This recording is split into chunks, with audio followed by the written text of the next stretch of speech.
ตาអ្នកធ្លាប់ដឹងទេថាមានបញ្ហាមួយដែលឧស្សាហ៍កើតឡើងទៅលើដីកសិកម្មរបស់ប្រជាកសិករយើងនោះគឺបញ្ហាដីអាស៊ីតពេលនេះយើងមកយល់ដឹងទាំងអស់គ្នាពីបញ្ហាដីអាស៊ីតនិងវិធីសាស្ត្រកែប្រែដីអាស៊ីតឲ្យមានជីជាតិសម្រាប់ដំណាំក្នុងការកែលម្អដីកសិកម្មដែលលោកអ្នកអាចយកទៅប្រើប្រាស់បានតោះជាដំបូងយើងមកស្គាល់ទាំងអស់គ្នាថាតើដីអាស៊ីតជាអ្វីហើយមានលក្ខណៈសម្គាល់ដូចម្តេចខ្លះដីអាស៊ីតឬដីជូរគឺជាប្រភេទដីដែលមានកម្រិត pH ទាបជាង 5.1 ជាទូទៅតម្លៃ pH ស្ថិតនៅចន្លោះពី 4.5 ដល់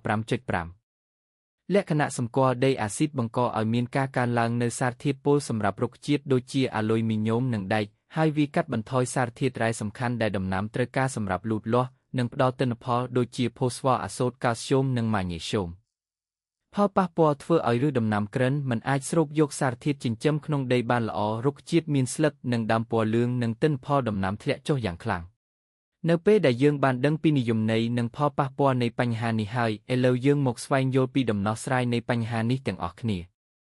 វិធីសាស្ត្រដោះស្រាយនិងកែលម្អគុណភាពដីអាស៊ីតឲ្យមានជីជាតិឡើងវិញកសិករអាចអនុវត្តតាមវិធីសាស្ត្រសំខាន់ចំនួន4ដូចខាងក្រោមវិធីសាស្ត្រទី1ការប្រើប្រាស់កំបោរកសិកម្មគោលបំណងបង្កើនកម្រិត pH របស់ដីឲ្យមកនៅកម្រិតសមស្របសម្រាប់ដីដាំលូតលាស់និងកាត់បន្ថយភាពជូរនៃដីរបៀបអនុវត្តប្រើប្រាស់កំបោរកសិកម្មកំបោរឬដូឡូមីតដោយបាចលើដីរួចភ្ជួរលុបចូលក្នុងដីកំបោរជួយបន្សាបអាស៊ីតនិងបន្ថែមសារធាតុកាល់ស្យូមនិងម៉ាញ៉េស្យូមដល់ដីលក្ខណៈសម្គាល់គួរអនុវត្តមុនពេលដាំដុះចន្លោះពី2ទៅ4សប្តាហ៍ដើម្បីកុំឲ្យប៉ះពាល់ដល់ដំណាំគោរបស់យើងវិធីសាស្ត្រទី2ការប្រើប្រាស់ជីសរីរាង្គគោលបំណងកែលម្អរចនាសម្ព័ន្ធដីបង្កើនបាក់តេរីល្អនិងកាត់បន្ថយផលប៉ះពាល់នៃសារធាតុពុលក្នុងដីរបៀបអនុវត្តបន្ថែមជីកំប៉ុស្តជីលាមកសត្វឬជីកំប៉ុស្តសន្លឹកឈើចូលទៅក្នុងដីជីសរីរាង្គជួយបង្កើត buffer ក្នុងដីដែលជួយរក្សាកម្រិតឲ្យមានស្ថិរភាពនិងជួយឲ្យដីរក្សាសំណើមបានល្អវិធីសាស្ត្រទី3ការដាំដំណាំឆ្លាស់គោលបំណងរក្សាសមតុល្យឲ្យសារធាតុចិញ្ចឹមកាត់បន្ថយការប្រមូលផ្ដុំជំងឺសត្វល្អិតនិងកែលម្អរចនាសម្ព័ន្ធដីជម្រៅជ្រៅ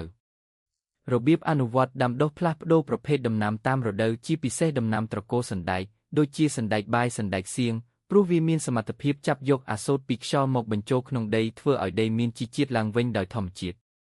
វិធីសាស្ត្រទី4ការគ្រប់គ្រងទឹកគោលបំណងការពារការលាងច្រោះសារធាតុចិញ្ចឹមនិងទប់ស្កាត់ការកើនឡើងនៃជាតិអាស៊ីតជ្រុលរបៀបអនុវត្តរៀបចំប្រព័ន្ធប្រឡាយរំដោះទឹកនិងរក្សាសំណើមដីឲ្យបានសមស្របការបញ្ចេញបញ្ចូលទឹកបានត្រឹមត្រូវជួយលាងសម្អាតសារធាតុពុលអាលុយមីញ៉ូមនិងដែកចេញពីស្រទាប់ព្រោះដំណាំនិងការពារដីមិនឲ្យស្ងួតប្រេះស្រាំខ្លាំងពេកសេចក្តីសន្និដ្ឋានការស្ដារដីអាស៊ីតតម្រូវឲ្យមានការរួមបញ្ចូលគ្នារវាងការកែប្រែគីមីដីតាមរយៈការប្រើប្រាស់កំបោរកសិកម្មការបន្ថែមជីជាតិបែបធម្មជាតិតាមរយៈការប្រើប្រាស់ជីសរីរាង្គការផ្លាស់ប្ដូរប្រព័ន្ធដាំដុះដំណាំដើរប្រើដំណាំឆ្លាស់និងការថែទាំសំណើមដោយការគ្រប់គ្រងទឹកដើម្បីទទួលបានទិន្នផលខ្ពស់និងនិរន្តរភាពកសិកម្ម